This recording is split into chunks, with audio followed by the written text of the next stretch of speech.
Բարև ձեզ սիրելի հայրենակիցներ, այսօր մարտի 17-ն է, սա արդեն մեր երեկոյան հաղորդումն է, սա ևս շատ կարևոր հաղորդում է, քանի որ հետաքրքիր տեղեկություններով ենք ձեզ հետ կիսվելու, կարևոր է նշել միանգամից, որ Ադրբեջանը շարունակում է ապատեղեկատվություն տարածել, փորձելով հայկական զինված ուժերին մեղադրել, որ իբր հայերը հրադադար են խախտում հայ-ադրբեջանական սահմանին. Եվ շատ կարևոր է մեկ բան հասկանալ, որ հիմա երբ ամբողջ աշխարհը փաստացի միջազգային հանրությունը դրական է գնահատում եւ հայտարարություններ է անում այն մասով, որ Հայաստանն եւ Ադրբեջանը ավարտել են բանակցությունները խաղաղության պայմանագրի շուրջ, Ադրբեջանը որոշել է Հայաստանին ներկայացնել որպես ագրեսոր, որպես հրադադարը խախտող երկիր, ով չի ձգտում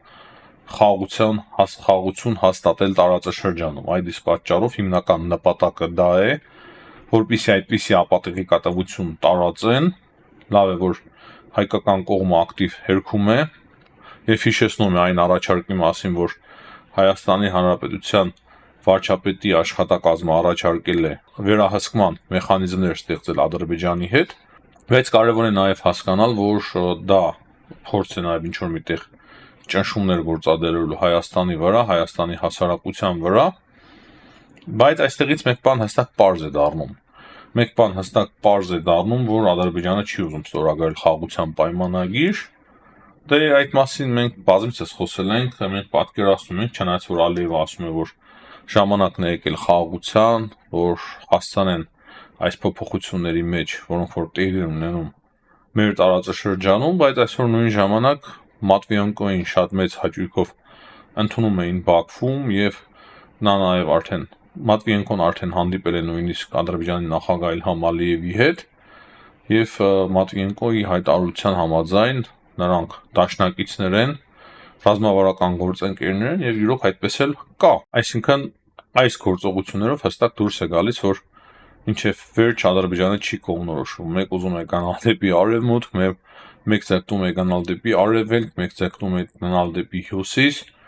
եւ այդ անորոշության պատճառը այն է, որ ատելությունը բավականին մեծ է Հայաստանի եւ հայ ժողովրդի նկատմամբ եւ այդ ատելությունը թույլ չի տալիս իրոք կնքել խաղաղության պայմանագիրը հայերի հետ, թե չէ իրենք հասկանում են, որ եթե այդ ճանապարհը շարունակեն, իրենք լուրջ ձևով սահմանափակելու են իրենց ինքնիշխանությունը, սակայն նույն ժամանակ ախորժակ անգամ մեծ է, գիտեք երևի այն հեքիաթներ ակահության մասին, որոնք որ ակահության պատճառով կործանվում են եւ կորցնում ամեն ինչ, մոտավորապես նույն պատմությունն է հիմա,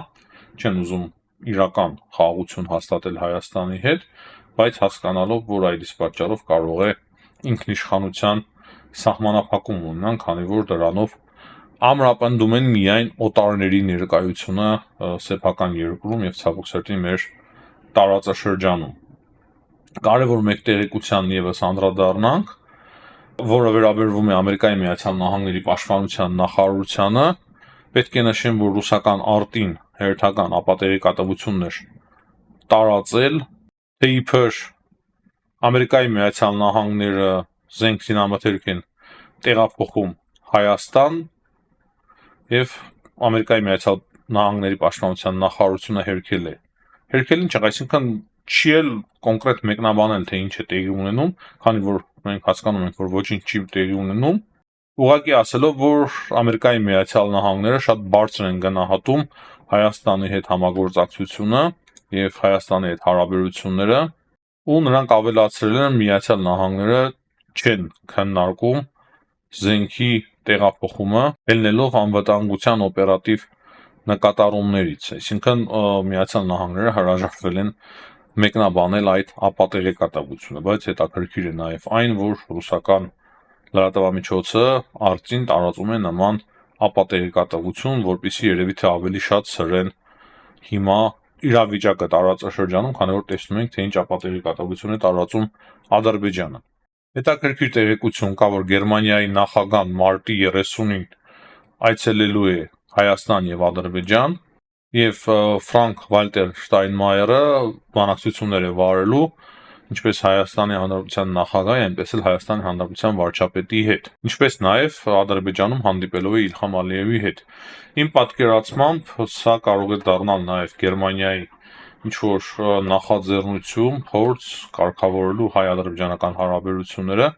երևի թե ավելի լուրջ ձևով կոչ են անելու կողմերին ստորագրել խաղաղության պայմանագիրը։ Այսօր նաև մի շարք հայտարարություններ է արել Հայաստանի ազգային ժողովի նախագահ Ալեն Սիմոնյանը եւ առաջին անգամ փաստացի մեկ միտք հնչեցնելով, որը որ մինչև հիմա Հայաստանի իշխանությունները չէին հնչեցնում, եւ դա այն է, որ Հայաստանը պատրաստ է քննարկել սահմանադրությունների հարցը, թե Հայաստանի սահմանադրությունը եւ թե Ադրբեջանի սահմանադրությունը, որպեսզի տեսնեն, թե ինչ կա այդ սահմանադրությունների մեջ, եւ նա ասում է, որ ի վերջո այդ հարցը ինչ որ մի ձև պետք է լուծվի, թե չէ, այսինքն պետք է իր կարծիքով լուծվի քննարկումների միջոցով, որ տեսնեն, թե տարածքային պահանջներ կա, թե չկա սահմանադրությունների մեջ։ Բայց մենք գիտենք նաեւ Հայաստանի սահմանադրական դատարանի որոշումը եւ բազմիցս նաեւ ասվել է այն, որ խաղաղության պայմանագիրը շատ ավելի գերակա դիրք է ունենալու, քան Հայաստանի սահմանադրությունը, եւ իրոք Հայաստանի սահմանադրության մեջ ոչ մի տարածքային պահանջ չկա Ադրբեջանից, բայց ադրբեջանական սահմանադրության մեջ այդ պահանջը կա։ Հիմա եթե ադրբեջանցիները պատրաստ են քննարկել, թե ինչ կա իրենց սահմանադրության մեջ, չգիտեմ, ճիշտ ասած անկեղծ չգիտեմ, եւ այստեղ Հայաստանը կրկին մեղմում է իր դիրքորոշումը, թե չէ, դա էլ բարդ է ասել, քանի որ ես չեմ պատկերացնում, որ Ադրբեջանը թույլ տա եւ ցանկանա, որ մենք հայերս օրինակի համար սկսենք խոսել իրենց հետ եւ քննարկել իրենց հետ իրենց սահմանադրությունը, եւ դա եւս ինչ որ միտեղ փակուղի է թե Ադրբեջանի համար, թե Հայաստանի համար։ Այսինքն խաղաղության պայմանագրի մասով, որ մենք խոսում ենք, թե Հայաստանը գնացել է շատ լուրջ զիջումների, հա, իրոք ես էլ մի փոքր նեղվել էի, որ Հայաստանը գնացել է զիջումների հատկապես Եվրոմիության դիտորդական առաքելության մասով, միջազգային հայցերից հրաժարվելու պահով եւս ինչու՞ չէ, դա եւս չափազանց կարեւոր էր, բայց հիմա տեսնում ենք, որ Ադրբեջանը ամեն դեպքում չի ցանկանում ստորագրել խաղաղության պայմանագիրը։ Համենայն դեպս այս պահի դրությամբ այդպես է դուրս գալիս։ Վաղը մեկ էլ տեսար աշխարհակաղակական իրավիճակը այնպես է փոխվելու եւ իրոք Ամերիկայի Միացյալ Նահանգները այնպիսի ճնշում են գործադրելու, որ ադրբեջանցիք վազեն եւ ստորագրել, այսինքն ցանկանան միանգամից ստորագրել, բայց այս պահի դրությամբ այդ սուտ տեղեկությունների տարածումը իմիջիայլոց Ամերիկայի Միացյալ Նահանգների իշխանություններն էլ պետք է ուշադիր հիմա լինեն, քանի որ Օլցի այցից հետո բավականին լուրջ պաշտոնյա է Օլցը, նախագահ Թրամփի ազգային անվտանգության գծով խորհրդականն է, հաստատի նրա այցից հետո Ադրբեջանը միանգամից սկսեց տարածել այդպիսի ապատեղեկատվություն։ Ամերիկայի Միացյալ Նահանգները ես համոզված եմ, որ օդից իրենց արբանյակների միջոցով նույնիսկ կարող են փոքրիկ մեկների տեսնել, թե ինչ են այդ մեկները անում գետնի վրա, եւ իրենք շատ լավ գիտեն, թե Հայաստանը իրականում խախտում է հրադադարը, թե ոչ, այսինքն տեխնոլոգիաները, այն էլ ռազմական տեխնոլոգիաները այսօր այն մակարդակի վրա են, որ թույլ են տալիս նման կարգի հետախուզություն անցկացնել միանգամից արբանյակից։ Եվ իրենք հիմա շատ հեշտ կարող են տեսնել, որ հայկական կողմը ոչ մի հրադադարի խախտում չի իրականացրել այդ նշված կետերում, ինչպես որ վեբ կամերաների միջոցով կարող են մարդիկ ամեն ինչ գրանցել եւ դիտել, թե ինչ է տեղի ունենում իրենց շուրջ, այդպես էլ արբանյակների միջոցով Ամերիկայի Միացյալ Նահանգներն են կարողանում այդ ամենը դիտել, նույնիսկ հետ տալ այդ կադրերը, այսինքն այդ օրերը արագացված ձևով տեսնել, թե իրոք հրադադարի խախտում տեղի ունեցել է, թե ոչ։ Այսինքն այդտեղ եւս ադրբեջանցիները ես համոզված եմ, որ լուրջ խնդիր են ունենալու, քանի որ ոչ միայն Եվրոմիության դիտորդական առաքելությունն է ասում, որ ոչ մի հրադադարի խախտում տեղի չի ունեցել եւ ամեն ինչ խաղաղ է եւ նորմալ, այլ նաեւ Ամերիկայի Միացյալ Նահանգները իրենք կհամոզվեն, որ ամեն ինչ նորմալ է եւ շատ հետաքրքիր է իրենց դիրքորոշումը, թե ինչու այդ ամենը հիմա է տեղի ունենում հենց Օլցի այցից հետո։ Ալեն Սիմոնյանը նաեւ անդրադարձել է ադրբեջանական այդ կեղծ ապատեղեկատվությանը, նշելով, որ դա իրենց ոճն է, որպեսզի այդպիսի տեղեկություններ տարածեն լարան իրավիճակը եւ իր կարծիքով այս պահի դրությամբ ինքը չի կարծում, որ այս պահի դրությամբ Ադրբեջանը պատերազմ է սկսելու։ Նա նաև խոսել է ու անդրադարձել է Եվրամիության դիտորդական առաքելությանը ու հստակ ասել, որ հենց ադրբեջանական կողմը այդպիսի գործողություններով պահում է Եվրամիության դիտորդական առաքելությանը հայ-ադրբեջանական սահմանին։ Այսինքն ուզում է ասել, որ քանի որ այդպիսի ագրեսիվ հայտարարություններ եւ գործողություններ կան, դա է միակ պատճառը, որ Եվրամիության դիտորդական առաքելությունը ներկա է հայ-ադրբեջանական սահմանին։ Ու կարծում եմ այս ֆոնին, քանի որ Ադրբեջանը տարածում է այդ ապատեգատավությունը, իսկ հայկական կողմը շատ ակտիվ հերքում է Եվրամիության դիտորդական առաքելության հետ միասին եւ աշխարհն էլ շարունակում է ողջունել, որ Հայաստանի եւ Ադրբեջանի միջև համաձայնություն է ձեռք բերվել խաղաղության պայմանագրի շուրջ, Ադրբեջանի արտգործնախարար Ջեյհուն Բայրամը ստիպված է եղել արձագանքել, փաստացի նշելով, որ հետևյալ թեզերը իրենց կրկնելով, որ չնայած Ադրբեջանի եւ Հայաստանի միջև ձեռք է բերվել առաջընթաց ամբողջական խաղաղության պայմանագրի շուրջ, բայց կան խոչընդոտներ նրա խոսքով, իր հայտարարության համաձայն Հայաստանում շարունակվում են ռևանշիստական դրսևորումները եւ միտումները։ Նա նշել է, որ սահմանադրական եւ այլ իրավական ակտերի փոփոխության կամքի բացակայություն կա Հայաստանում եւ խոչընդոտ է նա համարել նաեւ արտաքին ուժերի աջակցությամբ Հայաստանի սպառազինումը։ Հիմա այս թեզերը եւս ոչ մի նորմալ առողջ քննադատության չեն կարող դիմանալ, սա ուղղակի շատ հեշտ է բացահայտել եւ այս սուտը ուղղակի շատ հեշտ է բացահայտել եւ միանգամից աշխարհին ապացուցել, որ նման բան իրոք տեղի չի ունենում եւ միջազգային հանրությունը շատ լավ էլ գիտե։ Օրինակի համար Հայաստանում շարունակում են ռևանշիստական միտումները։ Հիմա դուք ասեք անկեղծ, Հայաստանի իշխանությունների հայտարարությունների մեջ ռևանշիստական որևիցե միտում տեսնում եք, թե ճիշտ հակառակը Ադրբեջանի իշխանությունների հայտարարությունների մեջ։ Այսինքն կարելի է հերթով ներկայացնել այդ հայտարարությունները, թե հայկական կողմից, թե ադրբեջանական կողմից, թե ինչ հայտարարություններ են արվել Հայաստանի եւ Ադրբեջանի մասով եւ համեմատել կոնկրետ ռևանշիզմ որտեղ կա։ Սահմանադրության մասով դա եւս փորձ է միջազգային հանրության ամոլորության մեջ մտցնելու, իսկ արտաքին ուժերի աջակցությամբ Հայաստանի սպառազինությունը դա իրոք աբսուրդ է, քանի որ Ադրբեջանը ինքնաթիռներով զենք է բերում նույն Իսրայելից, Իտալիայից եւ այլ երկրներից, Պակիստանից միլիարդավոր դոլարների զենք, 4 միլիարդ դոլարից ավել միայն իրենք զենքի վրա են ծախսել, իսկ Հայաստանը ընդամենը Հնդկաստանից, Ֆրանսիայից եւ մի քանի երկրներից պաշտպանողական բնույթի